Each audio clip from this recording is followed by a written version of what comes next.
അസ്സലാമു അലൈക്കും വറഹ്മത്തുള്ളാഹി വബറകാത്ത്. പുഞ്ചിരി സ്വപ്നം കണ്ടാൽ അല്ലേ, പുഞ്ചിരി ഏറെ പുണ്യമുള്ള ഒന്നാണ്. ലോകത്തിൻ്റെ നായകൻ ഗുരു മുത്തു മുഹമ്മദ് മുസ്തഫ സല്ലല്ലാഹു അലൈഹി വസല്ലമ തങ്ങൾ പുഞ്ചിരിക്കാറുണ്ട് അല്ലേ, പൊട്ടിച്ചിരിക്കാറില്ല. റസൂലുള്ളാഹി സ്വല്ലല്ലാഹു അലൈഹി വസല്ലമ തങ്ങൾ പൊട്ടിച്ചിരിക്കാറില്ല, പുഞ്ചിരിക്കുക മാത്രമാണ് ചെയ്തിരുന്നത്. പുഞ്ചിരിക്കൽ സ്വതക്കയാണെന്നും ധർമ്മമാണെന്നും റസൂലുള്ളാഹി സ്വല്ലല്ലാഹു അലൈഹി വസല്ലമ തങ്ങൾ പറഞ്ഞിട്ടുണ്ട്. വെറുതെ നമ്മളടുത്ത് നല്ല പൈസ കൊടുക്കുകയോ അല്ലെങ്കിൽ വേറെ എന്തെങ്കിലും കൊടുക്കുകയോ സാധനങ്ങൾ കൊടുക്കുകയോ മാത്രമല്ല സ്വതക്ക. അതിനൊന്നും കഴിവില്ലാത്ത ആളുകളാണെങ്കിൽ പുഞ്ചിരിക്കുക ചെയ്താൽ മതി. പുഞ്ചിരി ധർമ്മമാണ് എന്ന് ഈ ലോകത്തിൻ്റെ നായകൻ ഗുരു മുത്തു മുഹമ്മദ് മുസ്തഫ സല്ലല്ലാഹു അലൈഹി വസല്ലമ തങ്ങൾ നമ്മളെ പഠിപ്പിച്ചിട്ടുണ്ട്. അപ്പോൾ പലരും പൊട്ടിച്ചിരിക്കുന്നതായിട്ട് നമ്മൾ കാണാറുണ്ട്. എന്നാൽ ഇവിടെ പറയുന്നത് എന്താ? പുഞ്ചിരിക്കുന്നതായിട്ട് ഒരാൾ സ്വപ്നം കണ്ടാൽ അതിൻ്റെ വ്യാഖ്യാനം എന്തായിരിക്കും? ഇതിനെക്കുറിച്ചിട്ട് മഹാനായ അരിയൽ കുത്തുബി എന്നവർ അവിടുത്തെ ഒരു കിതാബിൽ 66-ാമത്തെ പേജിൽ പറയുന്നു. എന്താണ് പറയുന്നത്? ഉറക്കിൽ ഒരാൾ പുഞ്ചിരിക്കുന്നതായിട്ട് സ്വപ്നം കണ്ടാൽ അതിൻ്റെ വ്യാഖ്യാനം സന്തോഷത്തിൻ്റെ മേലിലും ലോകത്തിൻ്റെ നായകൻ ഗുരു മുത്തു മുഹമ്മദ് മുസ്തഫ സല്ലല്ലാഹു അലൈഹി വസല്ലമ തങ്ങളുടെ സുന്നത്ത് മുറുകെ പിടിച്ച് ജീവിക്കുന്നവനുമാണ് എന്നാണ് അതിൻ്റെ വ്യാഖ്യാനം. മനസ്സിലായില്ലേ? പുഞ്ചിരി സ്വപ്നം കണ്ടാൽ ലോകത്തിൻ്റെ നായകൻ ഗുരു മുത്തു മുഹമ്മദ് മുസ്തഫ സല്ലല്ലാഹു അലൈഹി വസല്ലമ തങ്ങളുടെ സുന്നത്തിനെ എന്താക്കും? അവൻ മുറുകെ പിടിച്ച് നടക്കും. സുന്നത്ത് എന്ന് പറയുമ്പോൾ ഒരുപാട് സുന്നത്തുകളുണ്ട്. നെരിയാണിക്ക് മുകളിൽ വസ്ത്രം ധരിക്കൽ സുന്നത്താണ്, തൊപ്പി ധരിക്കൽ സുന്നത്താണ്, താടി വളർത്തൽ സുന്നത്താണ്, ഒരുപാട് സുന്നത്തുകളുണ്ട്. അല്ലാതെ ഇപ്പോഴത്തെ പോലെ എന്താണ് പറയുക, നമുക്ക് ആവശ്യമുള്ള സുന്നത്തുകളൊക്കെ നമുക്ക് എടുത്തിട്ട് ആവശ്യമില്ലാത്ത നമുക്ക് ഇഷ്ടപ്പെടാത്ത സുന്നത്തുകളൊക്കെ ഒഴിവാക്കലല്ല. ഇപ്പോഴത്തെ മുടി ക്രോപ്പ് ചെയ്യുക, മുടി ക്രോപ്പ് ചെയ്യൽ റസൂലുള്ളാഹി സ്വല്ലല്ലാഹു അലൈഹി വസല്ലമ തങ്ങൾ വിലക്കിയ കാര്യമാണ്. പക്ഷേ ഇപ്പോൾ എന്താ ഇത് മാറി? മുടി ക്രോപ്പ് ചെയ്യലൊക്കെ ദീനിലുള്ള കാര്യമാണ്, ദീനിൽപ്പെട്ട കാര്യമായി മാറി.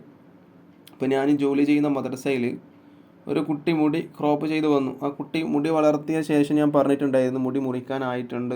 വളർന്നപ്പോൾ ഞാൻ പറഞ്ഞിട്ടുണ്ടായിരുന്നു മുടി മുറിക്കാനായിട്ടുണ്ട് മോനെ മുടി മുറിച്ചിട്ട് വരണം എന്ന് ആ കുട്ടിയോട് ഞാൻ പറഞ്ഞയച്ചു. പിറ്റേന്ന് കുട്ടി മുടി ക്രോപ്പ് ചെയ്തിട്ടാണ് വന്നിട്ടുണ്ടായിരുന്നത്. അങ്ങനെ ആ കുട്ടീനെ വീട്ടിലേക്ക് പറഞ്ഞയച്ചു. ഞാൻ പറഞ്ഞു മുടി നേരം പോലെ മുറിച്ച് വന്നാൽ മാത്രമേ ക്ലാസ്സിൽ കയറ്റുള്ളൂ, ഇതൊന്നും നമ്മൾ ദീനിൽ പറയുന്നതല്ല, ദീനി പഠിപ്പിക്കുന്നതല്ല, ഇതൊന്നും പറഞ്ഞു. അങ്ങനെ കുട്ടിയെ വീട്ടിലേക്ക് പറഞ്ഞയച്ചു. കുട്ടിയുടെ ഉപ്പാപ്പ എന്നെ ഫോണിൽ വിളിച്ചു. കുട്ടിയുടെ ഉപ്പാപ്പ ഫോണിൽ വിളിച്ചിട്ട് അദ്ദേഹം എന്നോട് പറഞ്ഞു, നിങ്ങൾ എൻ്റെ മരുമോനെ, എൻ്റെ മോളെ കുട്ടിയെ ഇങ്ങോട്ട് പറഞ്ഞയച്ചിട്ടുണ്ടായിരുന്നു എന്ന് ചോദിച്ചു. ഞാൻ പറഞ്ഞു അതെ പറഞ്ഞയച്ചിട്ടുണ്ടായിരുന്നല്ലോ, എന്താണ് പ്രശ്നം എന്ന് ചോദിച്ചപ്പോൾ പറഞ്ഞു മുടി മുറിക്കാത്തതിൻ്റെ പേരിൽ എന്തിനാണ് നിങ്ങൾ പറഞ്ഞയക്കുന്നത്? ഇന്നത്തെ കുട്ടിയുടെ ക്ലാസ് കട്ടായില്ല, ക്ലാസ് ആര് കൊടുക്കുമെന്ന് പറഞ്ഞു. ഞാൻ പറഞ്ഞു ഒരു കുട്ടിയുടെ ക്ലാസ് നഷ്ടപ്പെട്ടാൽ അത് എന്ത് കാരണം മൂലമാണെങ്കിലും മദ്രസയിൽ വരാതിരിക്കുന്ന കുട്ടിയാണെങ്കിലും, പനിയായിട്ടായിക്കോട്ടെ അല്ലെങ്കിൽ വേറെ എവിടെയെങ്കിലും പോയതായിക്കോട്ടെ, അല്ലെങ്കിൽ എൻ്റെ കാരണത്താൽ എന്തെങ്കിലും കുരുത്തക്കേടുകൾ കാണിച്ച് ഞാൻ പറഞ്ഞയച്ച കുട്ടികളാവട്ടെ, പുറത്താക്കിയ കുട്ടികളാവട്ടെ, അവർക്കൊക്കെ ഞാൻ നഷ്ടപ്പെട്ടു പോയ പാഠങ്ങൾ എനിക്ക് പറഞ്ഞു തന്നതിന് ശേഷം മാത്രമേ ഞാൻ ആ കുട്ടികളെ അടുത്ത പാഠങ്ങൾ പഠിപ്പിക്കാറുള്ളൂ. അപ്പോൾ അയാൾ പറഞ്ഞു നിങ്ങൾ മുടിയുടെ കാര്യങ്ങൾ നിങ്ങൾ നോക്കണ്ട, നിങ്ങൾ മദ്രസ പഠിപ്പിച്ചാൽ മതി, കിതാബ് പഠിപ്പിച്ചാൽ മതി. ഞാൻ പറഞ്ഞു കിതാബിലുള്ള കാര്യം തന്നെയാണല്ലോ ഇത്, ദീനിൽ പറയുന്ന കാര്യം തന്നെയാണല്ലോ ഇത് എന്നൊക്കെ ഞാൻ പറഞ്ഞു. അങ്ങനെ കുറേ ദിവസങ്ങളിൽ ആ കുട്ടി മദ്രസയിലേക്കൊന്നും വന്നിട്ടില്ല. ഇതിന് മുന്നേ വേറെ ആളൊക്കെ എന്നോട് ചൂടാവാനും തല്ലാനൊക്കെ പറഞ്ഞയച്ചു. അതൊന്നും അവരടുത്ത് നടന്നില്ല. അങ്ങനെ